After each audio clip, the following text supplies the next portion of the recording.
ආයුබෝවන් සුබ දවසක් යාළුවනේ. බෑග් ගොතන වීඩියෝ එකේ තුන්වෙනි කොටස ඔන්න ඔයාලට අරගෙන ආවා. අපේ අවසන් කරපු තැන ඉඳන් මේ විදිහට ඊළඟ වටේ පටන් ගන්නකොට එතන පළවෙනි ලූප් එකට අපි මේ විදිහට සිංගල් ක්‍රොෂේ දෙකක් දා ගන්නවා එකම තැනට. එකම ලූප් එක ඇතුලේ මේ විදිහට කටුව දාලා එක තැනට සිංගල් ක්‍රොෂේ දෙකක් දා ගන්න. මේ විදිහට දෙකක් දා ගන්නවා.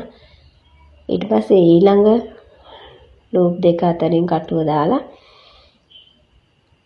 මේ විදිහට එතෙන්ට අපි දාගන්නවා සිංගල් ක්‍රොෂේ එකක්. ඊට පස්සේ ඊළඟ තැනට අපි ආයෙ දාගන්නවා සිංගල් ක්‍රොෂේ දෙකක්. මේ විදිහට 2 1 2 1 මාරුවට අපි මෙතන මාක් කරගත්ත තැනකට නිකන් ගොතා ගන්න ඕනේ. මේ විදිහට අපි එතනද ගොතාගෙන මේ අවසානයේ එන ස්ටිච් එකට ආයෙත් මාක් එක දාගන්න.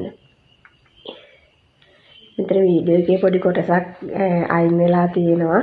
ඔයාලට මම කියපුව පැහැදිලිද කියලා මම හිතනවා මාරුවට 2 1 ඒ විදිහට ගොතන්න. ඊට පස්සේ කරන්න තියෙන අපිට ආයෙත් මෙතන ඉඳන් අපි මාක් කරගත්ත තැනට වෙනකන් සිංගල් ක්‍රොෂේ 13ක් ආයෙ විදිහට දාගෙන යන්න. මේව ඔයාලා ගණන් කරන ගමන් කරන්න. එතකොට වරදින්න ඉඩ කඩ අඩුයි. ඉතින් මම ඔයාලට මේක මේ වීඩියෝ කොටස පැහැදිලි නැති නිසා ඔයාලට මම තීරණය කළා මේ වගේ chart එකකින් පැහැදිලි කරලා දෙන්න. අපි මෙතන මුලින්ම ගොතාගත්තනේ සිංගල් එකම ස්ථානට සිංගල් ක්‍රොෂේ 5ක් මේ තියෙන්නේ 5. ඊට පස්සේ හැම එකටම සිංගල් ක්‍රොෂේ 2 ගානේ දාගන්න. ඔයාලා මේ chart එකේ පේනවාද මම දාලා තියෙන එකම තැනට 2 2. ඊට පස්සේ ඊළඟ වටේදී කරන්න තියෙන්නේ 2 1 2 1 2 1 2 1 2 1 ඒ විදිහට හැම එකේම 2 1 ඒ විදිහට ගොතා ගන්න. තුන්වෙනි වටේ. ඊට පස්සේ මේ විදිහට 2 1 2 1 ඒ විදිහට ගොතා ගත්තට පස්සේ ඊළඟ වටේදී කරන්න තියෙන්නේ ඔයාලට නැවතත් පළමුවෙන් හම්බෙනකොට 2යි ඊළඟේ ආයි එකේව දෙකක් ඊට පස්සේ 2යි 1යි 1යි 2යි 1යි 1යි 2යි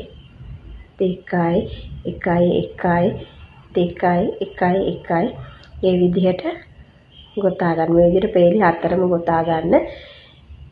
එතකොට තමයි අපිට මේ ෂේප් එක ගන්නට ඕවල් ෂේප් එක හදා ගන්න පුළුවන්. ඔයාලට මේ chart එක ඔයාලා ස්ක්‍රීන්ෂොට් එකක් හරි ගහගෙන මේක බලාගෙන ඔයාලට ගොතා ගන්න පුළුවන්. මම හිතුවා ඔයාලට පැහැදිලි ඇති කියලා. පැහැදිලි තරක් තියෙනම් ඔයාලා මට මැසේජ් එකක් දාන්න.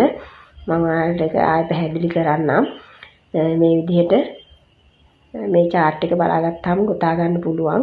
මේ විදිහට එක පැත්තක් ගොතලා ඒ විදිහටම අනිත් පැත්ත ගොතලා මේක සම්පූර්ණ කරගන්න. එතකොට අපේ බෑග් එකේ අඩිය කොටස ගොතලා ඉවරයි. මේ විදිහට පේලි 4ක් ගෙතුවාම බෑග් එකේ අඩිය කොටස ගොතලා ඉවරයි. ඊළඟට මම ඔයාලට ඊළඟ වීඩියෝ එකෙන් කියලා දෙන්නම් බෑග් එකේ මැද කොටස කොහොමද උඩට ගොතාගෙන යන්නේ කියලා.